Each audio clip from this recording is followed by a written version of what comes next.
Alrighty, so the trailer from Marshall is passed. Chadwick is, he's getting the luxury to playing uh, a young version of Thurgood Marshall.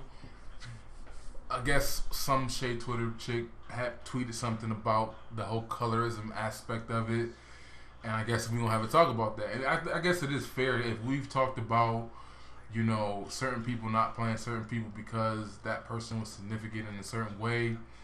If you can say that, people said who in context because he played James Brown. People, Lenny Kravitz, I thought he wanted that role or whatever. People were like, hell no. Even though musically he probably could have done a great job performing and acting like him, but you got somebody like James Brown.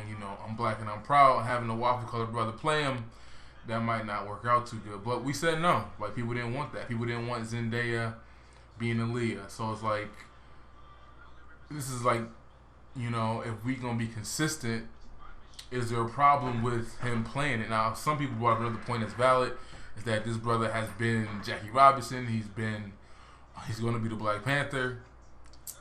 He's now playing Marshall, and what is it? He was James Brown. So it's like, why do you have a handful of people playing all these different historical people? It's funny that if you got, and I'm gonna address that later, the Negro nerds and the whole comic book space saying like, yo, we don't want people who work for DC or did a DC movie doing a Marvel movie, or we don't want people doing more than one character. They've done it, but people are starting to say we don't want to see that no more. So it's like, if people could come to that conclusion in some fictitious shit, then we should be able to say, like, in real movies, like, we can't have, within a short span time too, like, you can't even forget the actor yet, and we got people playing multiple roles. Now, we had this conversation about mixed women playing black roles. We had the conversation about Samuel Jackson brought up a point about Samuel Jackson made it, he brought up the point about, British actors playing roles that, Black America possibly could capture better. My comment is that on the Grapevine video, and the host of that show, she responded to one of my comments because I was like, yo, and like the dude Finn from the second last Star Wars movie, he's a British actor too. He's the one that kind of clapped back at Samuel, but he's also in this movie Detroit, which is based off a historical situation that happened. And I had put that like, damn, but she responded to me saying like, well, y'all getting out of hand. What do you want to do, ban them? And I'm like, well, I personally don't care, but like, if I were an actor, I probably would feel some type of way if I noticed I can't go to Britain and I can't go over there and pop off and become a superstar and whatnot, but they can come over here, and then there's the whole argument of them feeling like they're superior because they're classically trained, i.e. they just do theater, and they do the job cheaper. It's like, I understand capitalism, I understand business, I understand competition, but if I were in that position, I can't say, I wouldn't feel some type of way. So I think that's the point. No Malika Michelle Moses from Dr. Boy's camp, she's been vocal about her disdain for a lot of Black Americans because she is from Botswana and she's African. She's she doesn't like a lot of these Black people with the shitty African accents like Will Smith, and even the accent, I forgot his name, but the one who did the Mandela movie. It's funny, Black people all watched that was that New Edition for like 3 nights in a row for an hour and a half each, but ain't nobody talk about that Mandela movie that came on like 2 days later. But she said that she doesn't like that. Now, one thing I'll say that because a lot of these Africans will come on these posts and these conversations saying, well, we're tired of Black Americans playing African roles, and I'm like, the only thing I would say is, it would be the same thing if it was an African company. I think it's Bollywood or whatever, their distribution or their Hollywood. If they were hiring a bunch of Black Americans and doing movies that were written, wrote, produced by them, that would be the same thing. But an American company doing a movie about an African situation and using Black actors, I just don't think that's the same thing. Like, if that's what I'm saying. Like, Americans are producers and writers or whatever. They're picking British Black people to do certain stories that possibly Samuel Jackson said could have been portrayed better on film because of that. Now, again, this situation is not. It's complex. It's nuanced, right? Like Malcolm X, Denzel looked nothing like him, but Denzel been getting like kind of trashed a lot lately because people have been making fun of him. On the Carmichael last episode, I think they even came at him saying he plays the same character over and over again. But I will say Malcolm X was one where I didn't feel that whole the same guy over and over again. It felt like it was Malcolm X. Even people said that in the movie he was doing speeches that he never studied for, that he never even heard from Malcolm X, because they be doing that seance shit and all that, trying to talk to the dead folks and all that. But he did a great job in that movie. But his complexion and whatever, it didn't affect that. But moving forward, because that's the first thing people say was, well, he did that and whatever, and I'm like, well, I think we do have a lot more options now. I think there's a lot more, and then not to mention, it just gives other people more opportunities instead of seeing the same people over and over again. Just thinking, as you can see, the complexions are completely different in these two brothers, and I'm not saying it is or it isn't, but one thing that I think would be taken from the movies, if because Thurgood was a very fair-skinned dude, he definitely passed the paper bag test. People want to act like there wasn't a hierarchy and that dark-skinned people were on the bottom and lighter-skinned people or mulattoes or even people who could pass had some type of privileges or whatnot, like going to have a real job, going to school, being able to read and write.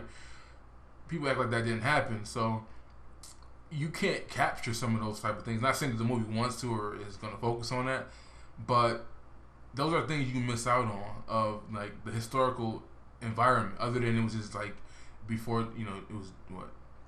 It was still segregation and all that stuff going on before Jim Crow or just during Jim Crow. But it's like those are certain elements that you can't capture when a brother is like you can't follow it. You know what I mean? That's just some things that off the bat I look at. But does it really matter? Some people want to minimize, say it doesn't matter. But if we brought this up about people being mixed, playing black roles, and we've been successful for like getting those people not to get the roles, and sometimes we haven't, then why not be consistent in the argument? I think he's a decent actor and all that, but it's like, you've been too many black people, dog. Give somebody else a chance. The funny thing is, when my first thought when I'm watching the trailer, when the other trailer, not this one that I played, was I'm like, oh, the house slave from Birth of a Nation. That brother could have been Thurgood Marshall, right? Now, the argument would be is they want a young Thurgood Marshall. Now, seeing the trailer, his love interest is black. We know he didn't marry a black woman, so I don't know what's up with that. Maybe he didn't marry to her. I gotta go do some research, see if he got married to her later on in his career. But the brother who was the house slave in Birth of a Nation, I thought the first one that came to mind, but he probably would play a better older, Thurgood Marshall. But also, in Hollywood, they can use technology to make people look younger. It costs a lot of money. Do they have that in the budget? It is what it is. But I think, it's funny. He's in this movie, and I'm thinking, like, that's my first thought. My first pick would have been like, oh, he kind of looks like him, and he's a good actor. I would have picked him, and he's kind of like chubby, like how he is too, now in the screen. So I'm thinking, like, well, damn, like, it's even there's another brother who's younger and fair skinned in this movie as well. He's in the trailer. You can see him, who I also thought would have been a good second pick to play him. So it's just interesting. It's like, it's not like they don't have options, and there aren't people who are in a position who have receipts acting, and they can look the part too. So it's like, I don't know. I see two people in the trailers, and I'm thinking like, damn, those two brothers possibly would have sold the role a lot better than having a dark skinned brother play this man. I can say that. I know I wouldn't feel comfortable with the other way around. So, I mean, in fairness, it's like, why is it okay to be the other way around? It's not that deep, it's not that serious, but it's like,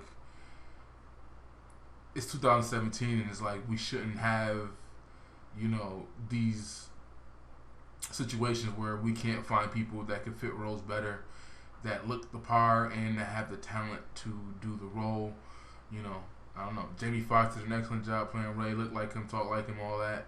I remember Howard Stern was hating, saying